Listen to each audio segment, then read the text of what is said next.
akan melakukan proses coaching hari ini ya. Iya Pak. Betul. Oke, sebelumnya melakukan proses coaching hari ini, ada sedikit yang harus saya bicarakan terlebih dahulu ya Bu ya. Ya, baik Pak. Baik, pertama saya akan mendiskusikan tentang topik penilaian kita pada hari ini ya Bu. Pada coaching hari ini, coach dan coaching akan saya amatin dan akan saya nilai sesuai dengan topik penilaian coaching, seperti apakah sudah sesuai dengan alur tirta atau belum. Kemudian apakah Ibu sudah memberikan pertanyaan-pertanyaan berbobot sesuai dengan kata kunci yang disampaikan oleh coaching.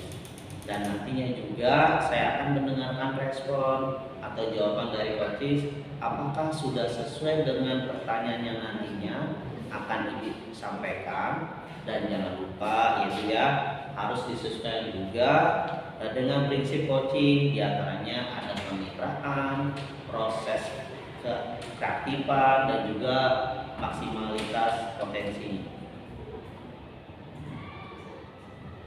Ya, baik Pak.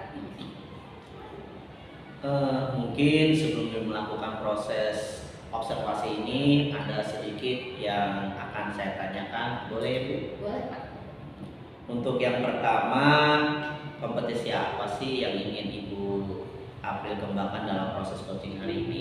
Ya, kompetensi yang saya ingin kembangkan pada proses coaching kali ini yaitu pastinya tentang kompetensi inti coaching ya Pak ya. Yang pertama tentang presensi atau kehadiran penuh, yang kedua mendengarkan aktif, dan yang ketiga adalah mengajukan pertanyaan berbobot kepada coach. Baik, jadi Ibu ingin mengembangkan 3 kompetensi inti coaching itu ya Bu ya. Yang terdiri dari present, kehadiran penuh, kemudian yang kedua ada mendengarkan aktif, dan yang satu lagi mengajukan pertanyaan-pertanyaan berbobot kepada coaches. Nah, Ibu di antara ketiga mana yang lebih spesifik yang akan Ibu kembangkan atau Ibu lakukan observasinya dulu? Ya, yang lebih spesifik yang nanti akan saya kembangkan yaitu mendengarkan aktif dan juga mengajukan pertanyaan-pertanyaan yang berbobot nantinya kepada coach. Oh baik, jadi ada 2 Ibu ya yang akan Ibu kembangkan lebih spesifiknya, yaitu mendengarkan aktif dan mengajukan pertanyaan berbobot. Iya Pak. Nah, kira-kira indikator ketercapaian itu apa aja sih Bu?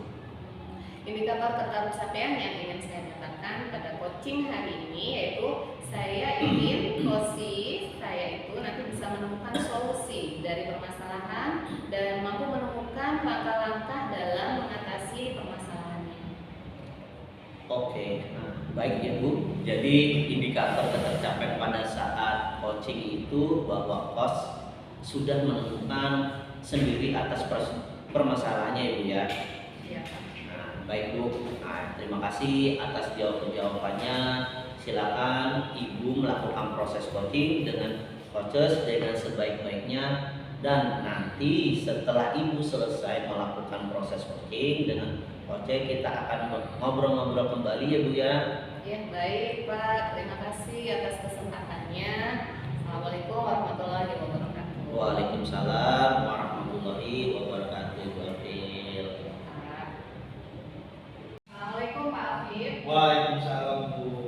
Ya, Afif, bagaimana kabarnya hari ini Pak? Alhamdulillah baik, hanya sedikit merasa kewalahan dengan banyaknya tugas pada akhir minggu ini. Oh, baik. Nanti kita fokus pada permasalahannya Pak Afif ya, kewalahan dengan tugas hari ini. Jadi, apa tujuannya hari ini yang ingin dicapai Pak Afif? Tujuan yang utama saya adalah bisa mengatur waktu dengan baik dan menjadi lebih baik, menentukan prioritas agar tidak merasa terbebani dengan tugas-tugas yang ada. Ya, baik. Tujuan yang bagus ya Pak Afif. Pak Afif bisa ceritakan Pak untuk lebih detail tentang masalah yang Pak Afif hadapi sekarang. Tugas-tugas apa yang membuat Pak Afif itu menjadi kewalahan Pak? Saya harus mengajar di beberapa kelas menurut membuat rencana pembelajaran, memeriksa tugas-tugas siswa, dan juga mengurus beberapa kegiatan ekstrakurikuler. Selain itu ada juga tugas administratif yang memang harus saya selesaikan dan memang harus segera karena berbeda kurikulum sekarang. Oh ya, saya paham ya Pak. Jadi banyak sekali tanggung jawab yang harus Pak Afif jalani. Menurut Pak Afif nih, apa yang paling membuat Pak Afif kesulitan untuk mengatur waktunya? Mungkin yang paling sulit itu adalah membagi waktu kali ini ya, karena antara tugas mengajar, kegiatan ekstrakurikuler dan membuat tugas administrasi yang memang harus segera diselesaikan. Terkadang saya bingung nih Bu, mana yang harus saya dahulukan. Baik-baik, nanti kita coba buat rencana tindakan untuk mengatasi hal ini ya Pak ya. Pertama, mari kita buat daftar semua tugas yang Pak Afif miliki. Setelah itu kita bisa mencoba menentukan prioritas dan waktu yang dibutuhkan untuk setiap tugas. Bagaimana menurut Bapak? Nah, saya setuju Bu.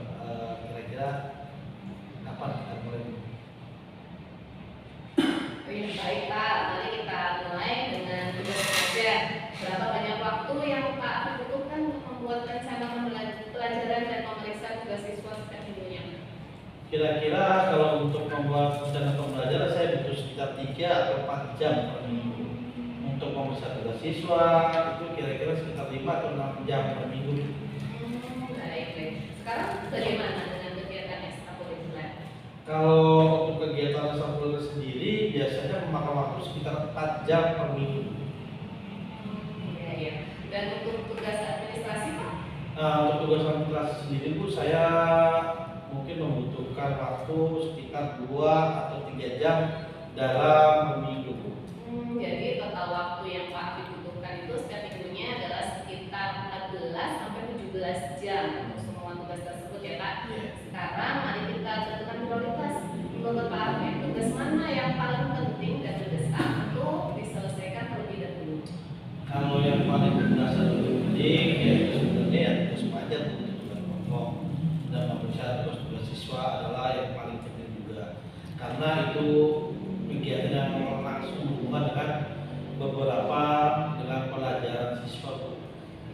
Ya, benar sekali Pak Afif. Bagaimana kalau kita tentukan waktu khusus setiap hari atau setiap minggu untuk mengerjakan tugas-tugas tersebut? Misalkan Pak Afif bisa mengalokasikan waktu setiap hari untuk membuat rencana pelajaran dan memeriksa tugas siswa, lalu waktu tertentu untuk kegiatan ekstrakurikuler dan tugas administratif. Itu Bu ya, kayaknya itu bagus Bu. Saya bisa mencoba nih mengalokasikan waktu di setiap pagi untuk membuat rencana pembelajaran yang akan saya ampu di siangnya dan memeriksa tugas-tugas siswa setelah pembelajaran.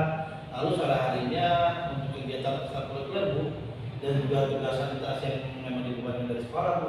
Ya, baik, mari kita buat jadwal mingguan yang lebih rinci untuk Pak Afif ikuti. Setelah itu Pak Afif bisa mulai mencoba jadwal tersebut selama seminggu dan kita akan evaluasi hasilnya dalam sesi berikutnya Pak ya. Apakah Pak Afif siap untuk membuat jadwal dan menjalankannya Pak? Alhamdulillah Bu, insya Allah saya siap. Saya akan mencoba menjadwal tersebut dan melihat bagaimana kira-kira hasilnya ke depannya dengan jadwal yang baru ini. Ya, baik Pak Afif, kita perlu mengingat bersama karena ini adalah proses yang berkelanjutan. Jika ada yang tidak berjalan sesuai rencana, kita bisa selalu menyesuaikan. Saya akan mendukung Pak Afif selama proses ini. Kita bisa bertemu lagi di minggu depan untuk mengevaluasi kemajuan tindakan yang sudah Pak Afif lakukan. Setuju Pak? Setuju. Ya. Terima kasih banyak atas bantuannya nih Bu April. Saya merasa lebih termotivasi untuk melanjutkan kegiatan-kegiatan yang memang sudah tanggung jawab saya dan diberikan kepercayaan. Saya yakin bisa mengatur dengan lebih baik. Sama-sama Pak Afif, semangat dan selamat mencoba ya Pak ya. Terima kasih Bu. Ya, sama-sama. Mari Pak. Baik Bu April, bagaimana tadi proses coachingnya sudah berjalan dengan lancar Bu? Alhamdulillah Pak, tadi sudah berjalan dengan lancar dan berjalan juga dengan baik Pak. Alhamdulillah. Nah, setelah melakukan observasi bersama coaching, tadi ada sedikit pertanyaan ya Bu ya yang akan saya tanyakan kepada Ibu April. Nah, pertanyaan pertama apa saja yang sudah didapatkan pada saat Ibu melakukan coaching terkait indikator yaitu pencapaian yang diinginkan? Ya, baik Pak. Tadi selama coaching saya sudah melakukannya dengan alur TILPA, yaitu dengan menanyakan tujuan, mengidentifikasi, mencoba merancang rencana aksi, aksi dan bagaimana bentuk komitmen serta tanggung jawab ke depannya dari rencana aksi tersebut. Sehingga dengan menggunakan alur tersebut, kemudian saya juga bisa menggali kosi untuk menceritakan permasalahannya dan juga untuk menentukan solusinya, Pak. Baik, jadi Bu April sudah berhasil ya Bu ya melakukan proses coaching sesuai dengan alur tirta. Nah, sesuai dengan yang tadi saya amati juga ada beberapa catatan ya Bu ya.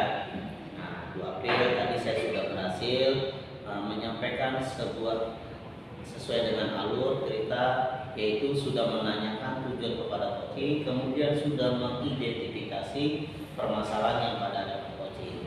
Kemudian Bu April sudah mengarahkan coaching untuk mencari rencana aksi atau tindakan apa yang sebaiknya dilakukan, dan juga Bu April sudah berhasil melakukan dan menemukan rasa tanggung jawab yang baik ada pada diri coaching agar rencana aksi yang akan dilakukan dapat berjalan dengan baik. Oke, saya juga tadi sudah mendengar percakapan Ibu dengan coaching. Ibu sudah fokus terhadap coaching, artinya di situ Ibu sudah ada present atau kehadiran penuh. Kemudian Ibu sudah mendengarkan aktif, dan tentunya tadi Ibu juga sudah mengajukan pertanyaan-pertanyaan yang berbobot ya Bu ya. Nah, sesuai dengan kata kuncinya disampaikan oleh coaching. Luar biasa apa yang sudah Ibu berikan untuk proses coaching hari ini. Mudah-mudahan Ibu sukses ke depannya dan diberikan kemudahan lagi dalam melakukan kegiatan coaching-coaching berikutnya. Oh iya, satu lagi boleh ya Bu ya? Iya Pak, boleh Pak.